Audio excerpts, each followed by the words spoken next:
Hi guys, it's Emily. I've got a secondhand stamp haul for you today. This is for Secondhand Sunday. It's a collaboration with Nat Williams, so I'll link her channel down below if you're interested to see everybody else's submissions and what they've picked up recently. So a lot of you know that I have an addiction with stamps, and once again this was something that I found on Marketplace. It was pretty cheap, so I just thought I would take the risk and buy it and see what's in here. It cost me $20. There are some pretty cool stamps, some also that I won't be using, so I'll have to pass them along. But overall they were just $20, so I thought it was worth the risk. So I'm going to go through and trial a couple today. I've got my paper ready, some ink and some baby wipes to clean them off with. So I hope you guys enjoy going through them with me. Alright, so I don't have a huge amount of space, so I've got them off to my left and I've just put a couple out on the table here, and I'll probably get some more out. But the ones that I were really interested in were these ones of the animals, so obviously kitten, and there's some dog stamps as well, and they look really interesting and they look like they're pretty good quality. This one's Inkadinkado. And these ones, they're from Target. They're on special for $1.50. So I think that's just a generic brand. But let's try those ones out first.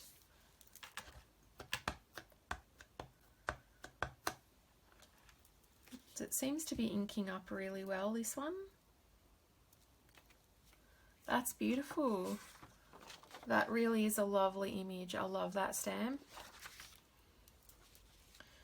Okay, next up we will try this puppy dog, and that looks like a bloodhound of some sort. The ink applied to that really well. And I've just got some foam at the back of the paper to help with the impression. That's a really great stamp as well. Not as detailed as the kitty, but it's still come out really good and crisp.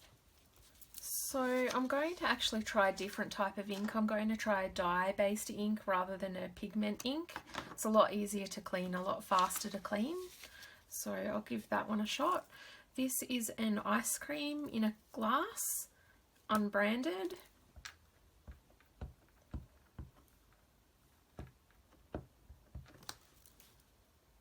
There's a lot of ink residue around the sides of that, so this might not come out well. Oh no, it's come out good. Yeah, that's still a nice crisp image. Really like that one as well.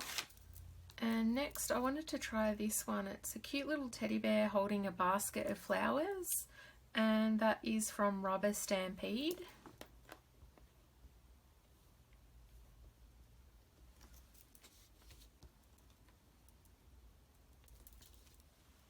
That's also come out really pretty, really nice impression. So what I'm going to do is I'm going to continue stamping out all of these different ones that I've got, and I'll show you at the end and let you know how I went. Hey, welcome back guys. So I finished going through all of them, stamping pretty much every single one, and this is what I'm left with. This is what I'm going to keep. I've got about 1.5 layers of this tub here, so it's considerably less than what was in the original box. I've thrown out a fair chunk of it.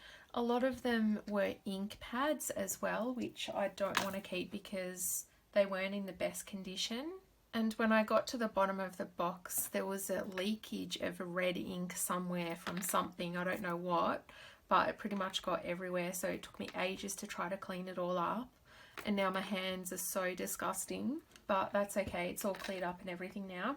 In with the stamps there was a bunch of ink pads, as I said, and a lot of them were unopened. I did trial a few of them, but these particular ones are on special from Target for $1.50.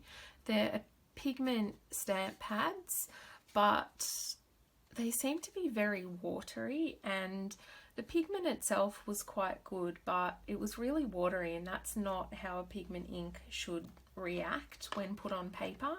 So yeah, I didn't bother opening all of them. I'll just discard them they're not really of any use to anybody if you can't stamp with them properly. And they're colours that I've already got. This particular one, the silver pigment stamp pad, that's completely dry. It was unopened, so that kind of says something about the quality if it hasn't lasted very long in the packaging. And these are the ink pads that I've decided to keep. This one, it's a rainbow colour, and the pigments on that, it does look pretty dirty, but they give a really good impression, and I'll show you on my sheets in a minute. And this is a really nice red ink pad, and that's actually really vibrant. It's still really juicy, so I need a new red actually, so that will be good. And this is an art line. It's a really vintage type ink pad that gave a really good impression as well. And an old style green ink pad that was also pretty good, so I'd like to keep that one too. These new stamps I didn't bother taking out of the packaging. They're just little alpha stamps, and they're really handy for journaling.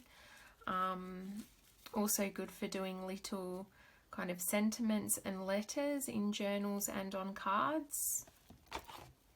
Yep, so that is everything that I've kept. I also found one vintage stamp in the lot, and this is a bear stamp. It's just got the word bear typed on the top, and that actually gave a pretty good impression too. And I love keeping vintage stamps, so I'll be keeping that one as well, obviously. Okay, so these are the 2 whole sheets that I stamped everything out on and tested some inks on. A lot of them gave really good impressions. I absolutely loved the animal ones, so the huge dog stamps and the cat ones as well. This specific cat one I love. That came out really nice.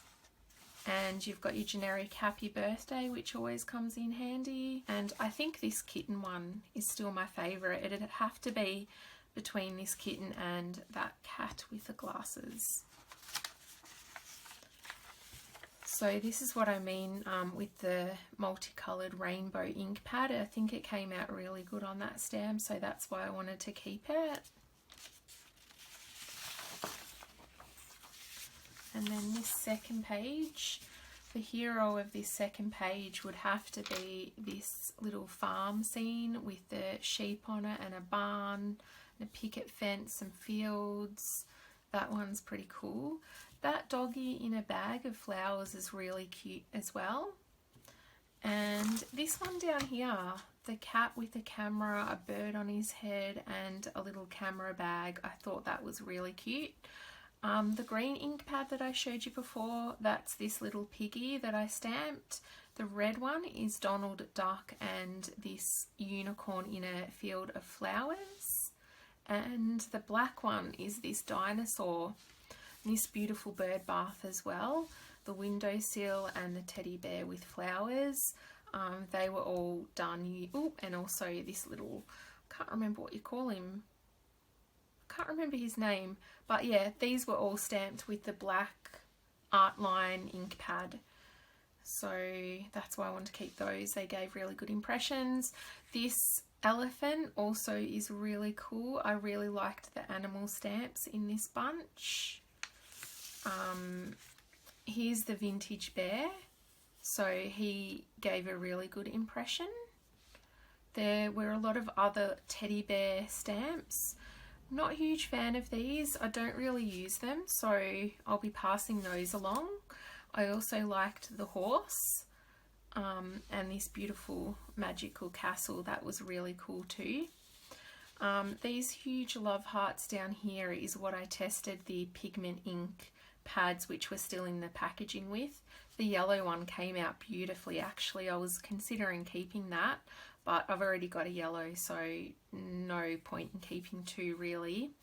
I'm not sure if you can pick it up on camera, but you can see that there's a lot of watermarks in these 2 ones, so that's why I decided not to keep the pigment ink pads, because they should not look like that when put on a page.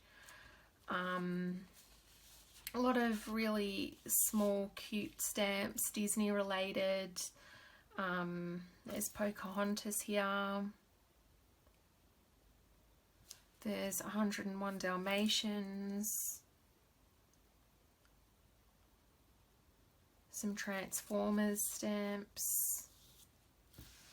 So yeah, I didn't keep the majority of those because they were really big and bulky, and it's not really something that I would use when I create my journals and cards.